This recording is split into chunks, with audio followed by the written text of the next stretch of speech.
All right, welcome to the pre-call planning demo video within the Sales Leverage AI platform. Pre-call planning is one of 5 modules. It's the first one you want to start with. And if you've ever heard the statement that we don't plan to fail, we fail to plan, it is a very true statement. I've worked with dozens of sales teams, and as I've analyzed a lot of deals and sales process, the planning stage is where a lot of people fall short. And it's absolutely foundational in setting up opportunities for success. Okay. So in pre-call planning, we've got 4 key areas. We've got the focus and threats and opportunities, who are their competitors, growth and customer acquisition trends, and top revenue streams. These are areas that I don't think a lot of sellers find or understand that they're valuable, but they truly are. I always tell people that it's better to have more information than you need, because this information and insight around customers is ammunition, right? It's a lever that you can pull. It's a sales leverage, right? So in order to gain leverage, you want to give yourself an advantage, an advantage to advise, an advantage to consult, an advantage to influence outcomes. And so the more you know, the more relevant information. I'm not saying go look for fluff information, but relevant information is very, very important. And so once you've completed all 4 of these areas, you have a PDF button you can basically download. I recommend downloading that PDF after you've captured everything. And then that's what you can add to like a chat GPT or AI to help create your business case, right? All of this information is what you're going to gather to create that business case that we discussed in the earlier modules. Okay. So right here, right? So if I want to, I'll go ahead and edit. I've already put this information in here, but I'll go ahead and edit it just to show you what it looks like, right? And this is kind of a little note, a reminder for you. Organizations, whether profit or nonprofit, for profit or nonprofit, care about 4 core objectives. And you need to understand, you need to capture certain metrics in order to align with these things, right? They care about acquiring and retaining capital, acquiring and retaining customers, mitigating risk, managing brand impact and reputation, and improving or maintaining operational efficiency. It is critical to understand how the organization is performing in as many of these areas as possible in order to gain high level insight into how your product or service could potentially aid them in achieving these objectives, whether directly or indirectly. Okay, so you'll see these prompts throughout, just kind of giving you reminders of like why we actually do this. Okay, this module takes approximately 17 minutes, 15 to 17 minutes, 15 to 20 minutes to complete. Not very long, okay? But you want to start here. Like, okay, where do they rank in their market, right? Are they a leader?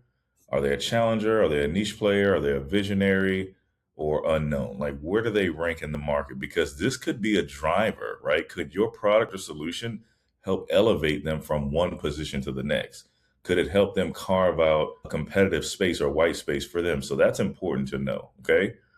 What is the strategic focus of the business unit or department?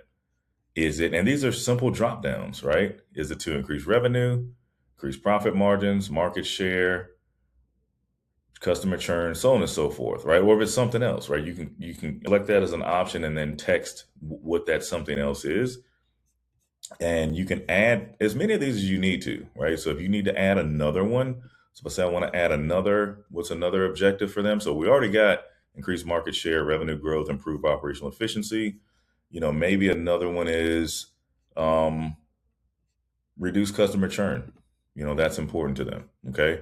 So you can add as many of these as you want, because again, at the end of the day, we're going to quantify these areas and map everything back to these outcomes. Okay. All right. Next. So what are the greatest threats and opportunities within the company?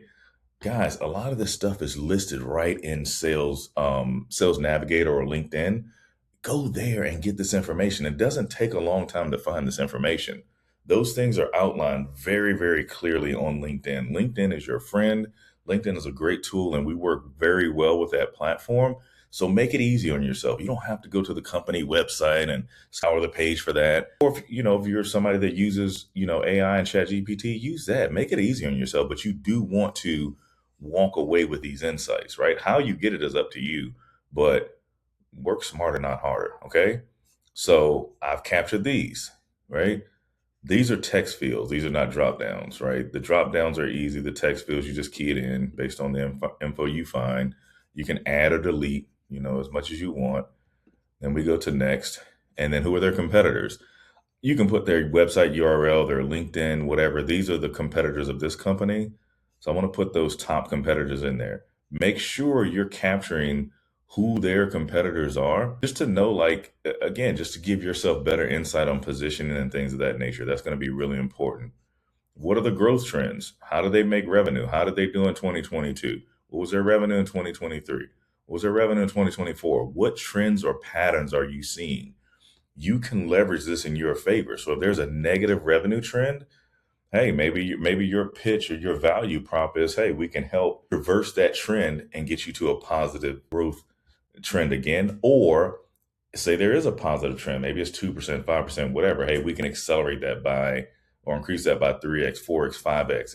It's all about positioning, right? You've got to know, like, how that company's performing today before you can determine with confidence how you can help them improve.